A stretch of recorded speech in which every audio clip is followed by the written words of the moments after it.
Assalamualaikum warahmatullahi wabarakatuh.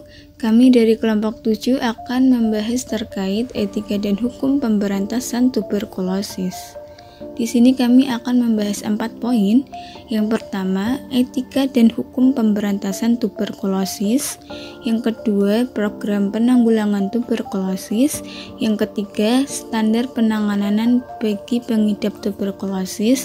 Dan yang keempat adalah contoh kasus dan analisis terkait pemberantasan tuberkulosis. Untuk poin yang pertama, jadi etika dan hukum pemberantasan tuberkulosis ini telah tertuang dalam kebijakan Program Nasional Penanggulangan Tuberkulosis serta kebijakan pencegahan dan pengendalian infeksi tuberkulosis atau PPI. Nah, selain itu, implementasi dari kebijakan tersebut dilakukan melalui program penanggulangan tuberkulosis dan berdasarkan pada peraturan hukum yang berlaku di Indonesia. Yang pertama yaitu kebijakan Program Nasional Penanggulangan Tuberkulosis. Kebijakan Program Nasional Penanggulangan Tuberkulosis ini merupakan strategi penanggulangan tuberkulosis di Indonesia untuk tahun 2020 hingga 2024 yang akan dilaksanakan untuk mencapai tujuan penurunan insidensi tuberkulosis dari 319 per 100.000 penduduk di tahun 2017 menjadi 190 per 100.000 penduduk pada tahun 2024. Untuk arah kebijakan dan implementasi strategi penanggulangan TB tersebut sebagai berikut. Yang pertama, arah kebijakan upaya penanggulangan tuberkulosis berpedoman pada Rencana Pembangunan Jangka Menengah tahun 2020 hingga 2024. Rencana Strategis Kementerian Kesehatan 2020 hingga 2024 dan Strategi Nasional Penanggulangan Tuberkulosis tahun 2020 hingga 2024. Yang kedua, memperhatikan dan menghormati harkat dan martabat manusia yang berkeadilan dan memperhatikan kesetaraan gender.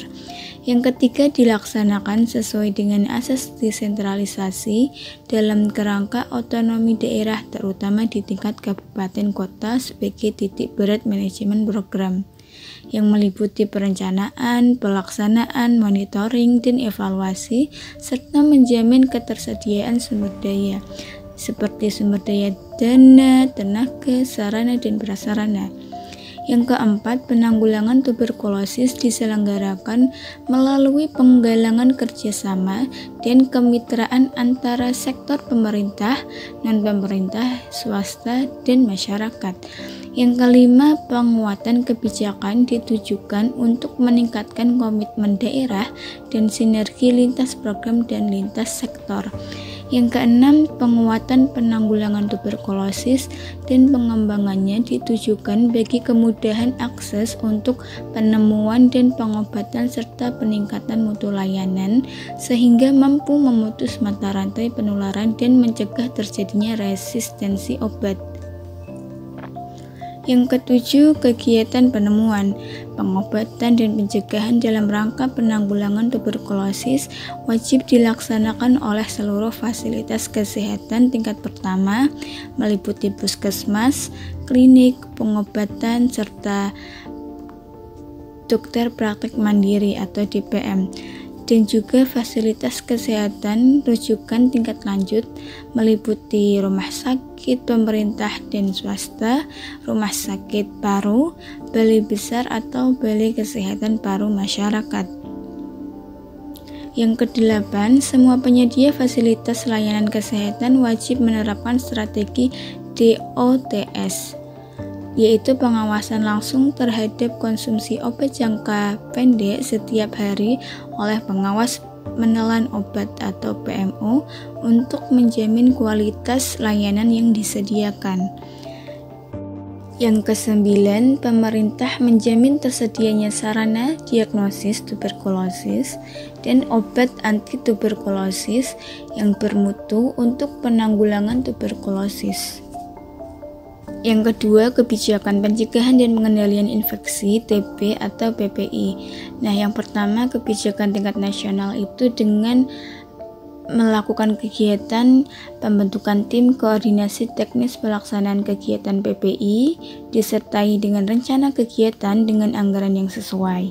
Yang kedua, memastikan bahwa desain dan renovasi fasilitas pelayanan kesehatan telah memenuhi persyaratan PPI-TB. Yang ketiga, melaksanakan surveillance TB bagi petugas kesehatan. Yang keempat, melaksanakan kegiatan advokasi, komunikasi, dan sosial mobilisasi yang dibutuhkan untuk meningkatkan implementasi PPI-TB. Yang kelima, melakukan monitoring dan evaluasi PPI-TB. Yang keenam, adanya penelitian terkait operasionalnya. Kemudian yang kedua adalah kebijakan pada fasilitas pelayanan kesehatan. Kegiatan PPI-TB pada fasilitas pelayanan kesehatan berupaya untuk pengendalian infeksi dengan 4 pilar. Yang pertama manajerial, yang kedua pengendalian administratif, yang ketiga pengendalian lingkungan, yang keempat pengendalian alat pelindung diri. Yang ketiga adalah kebijakan pada keadaan atau situasi khusus. PPI-TB pada kondisi khusus merupakan kegiatan pengendalian infeksi pada rutan atau lapas, rumah penampungan sementara, tempat pengungsi, asrama, barak, militer, dan sebagainya. Selanjutnya, dasar hukum penanggulangan tuberkulosis diatur dalam Peraturan Menteri Kesehatan RI Nomor 67 Tahun 2016 tentang penanggulangan tuberkulosis masyarakat, Peraturan Menteri Kesehatan Nomor 82 Tahun 2014 tentang penanggulangan penyakit menular. Selanjutnya, program penanggulangan tuberkulosis. Tujuan dan target. Tujuan umum dari upaya penanggulangan TB di Indonesia tahun 2020 sampai 2024 adalah mempercepat upaya Indonesia untuk mencapai eliminasi tuberkulosis pada tahun 2030 serta mengakhiri epidemi tuberkulosis di tahun 2050. Adapun tujuan khusus dari penanggulangan TB di Indonesia tahun 2020 sampai 2024 adalah sebagai berikut. 1. Meningkatkan akses masyarakat terhadap layanan tuberkulosis. 2. Meningkatkan kesadaran masyarakat terhadap pentingnya penanggulangan tuberkulosis. 3. Memperkuat manajemen program penanggulangan tuberkulosis yang responsif. Dan 4. Meningkatkan kualitas pelayanan tuberkulosis yang berpusat kepada kebutuhan pasien. Target yang diharapkan tercapai pada tahun 2024 diantara lain, mendiagnosis dan mengobati setidaknya 756.900 orang dengan tuberkulosis yang mencakup 81.745 anak dengan TBC serta 19.200 orang dewasa dengan TB-RO. Kemudian, pemberian terapi pencegahan TBC pada setidaknya 2.487.158 orang yang beresiko TB. Kemudian target yang diharapkan tercapai pada tahun 2030 yaitu yang pertama, penurunan insidensi tuberkulosis menjadi 69 per 100.000 populasi. Kemudian, penurunan angka kematian akibat TBC sebesar 90% dibandingkan pada tahun 2019. Dan tidak ada keluarga yang mengalami biaya katastrofik karena tuberkulosis. Kemudian, strategi untuk mencapai target.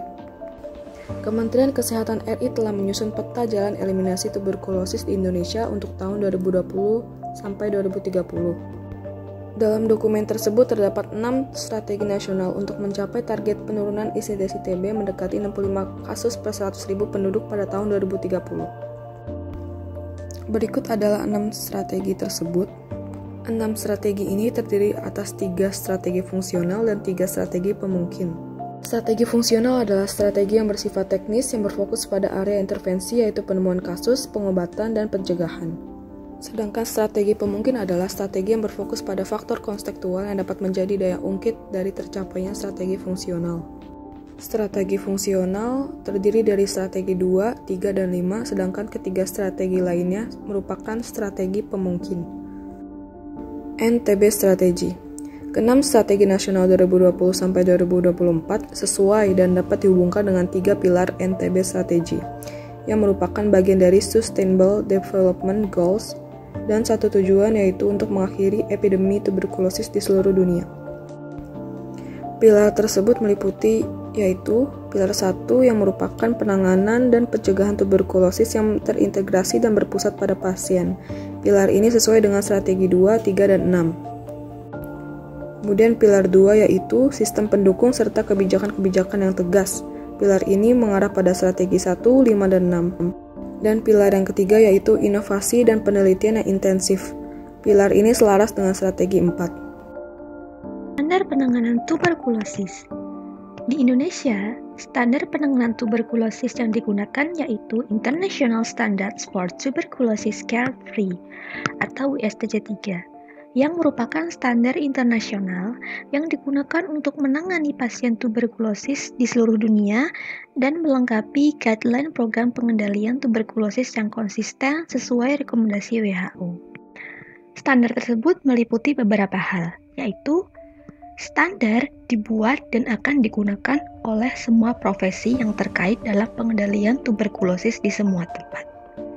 Kemudian, standar digunakan untuk menangani semua pasien tuberkulosis, baik tuberkulosis anak, tuberkulosis paru, PTA positif, dan PTA negatif, tuberkulosis ekstra paru, tuberkulosis MDR, serta tuberkulosis HIV.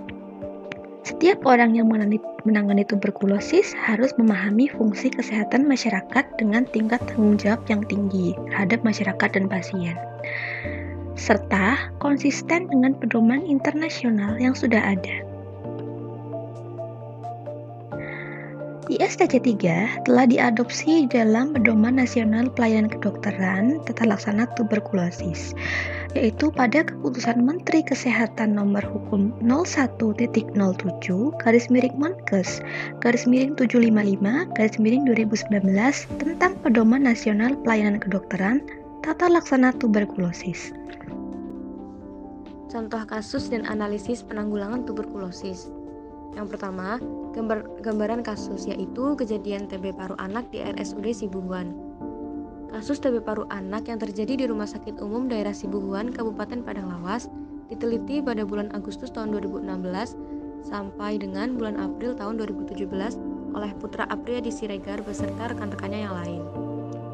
Populasi penelitian kejadian TB paru anak ini yaitu seluruh anak dengan usia kurang dari 15 tahun. Mereka merupakan pasien yang datang untuk berobat sebagai suspek tuberkulosis anak di Rumah Sakit Umum Daerah Sibuhuan yang berjumlah 55 orang anak. Nah, berikut adalah rincian responden berdasarkan masing-masing variabel independen.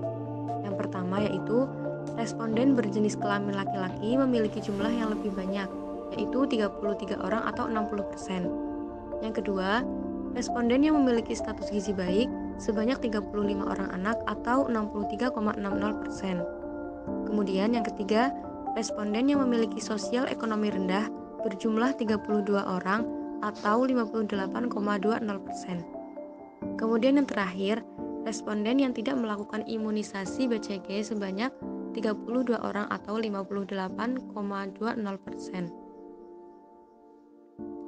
Hasil penelitian tersebut menunjukkan bahwa terdapat hubungan antara status gizi, sosial ekonomi, dan riwayat pemberian imunisasi BCG dengan kejadian TB paru anak. Berikutnya, analisis berdasarkan etika dan hukum pemberantasan TB.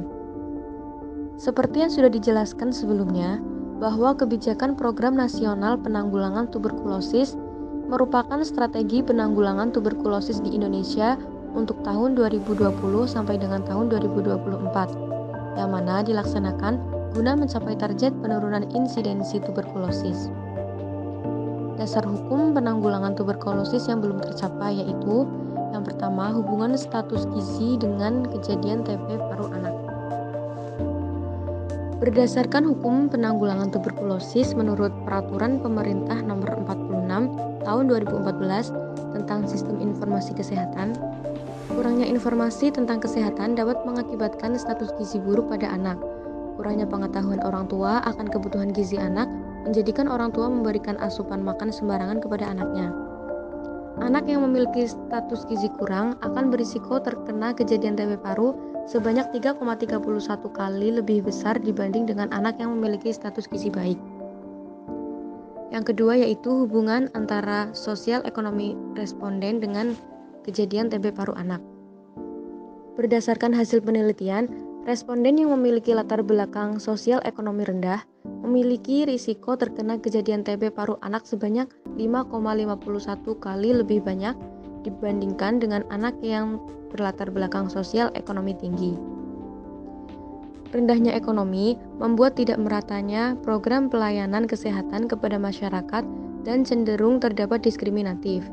Program pelayanan kesehatan yang merata dan tidak diskriminatif telah diatur dalam Undang-Undang Nomor 40 Tahun 2004 tentang Sistem Jaminan Sosial Nasional atau SJSN. Yang terakhir yaitu hubungan antara pemberian imunisasi BCG dengan penyakit TB paru anak. Hasil dari penelitian menunjukkan bahwa anak yang tidak mendapatkan imunisasi BCG memiliki risiko terkena TB paru sebanyak 2,59 kali lebih besar dibandingkan dengan anak yang telah mendapatkan imunisasi BCG. Peraturan Menteri Kesehatan Nomor 42 Tahun 2013 tentang penyelenggaraan imunisasi dibuat dengan tujuan agar dapat dijadikan pedoman dalam pelaksanaan program imunisasi di Indonesia. Namun, implementasinya tidak semua anak melakukan imunisasi. Akibatnya, anak akan lebih berisiko tertular dan mengalami sakit yang lebih parah. Imunisasi BCG seharusnya diberikan berdasarkan program pengembangan imunisasi yang dijalankan oleh pemerintah melalui Kementerian Kesehatan Republik Indonesia dengan sasaran pemberian imunisasi BCG kepada bayi berusia 0-2 bulan. Untuk bayi dengan usia lebih dari 2 bulan, pemberian vaksin BCG sebenarnya harus didahului dengan uji tuberkulin supaya dapat diketahui bayi yang diduga terpapar Mycobacterium tuberculosis. Perlu ada perhatian khusus ketika pemberian vaksinasi BCG kepada bayi yang terlahir dari ibu yang terdiagnosis TB paru dengan kondisi BTA positif pada trimester 3 kehamilan, sehingga bayi sangat berisiko tertular melalui plasenta, cairan amnion, maupun hematogen. Sekian presentasi dari kami, kurang lebihnya mohon maaf. Wassalamualaikum warahmatullahi wabarakatuh.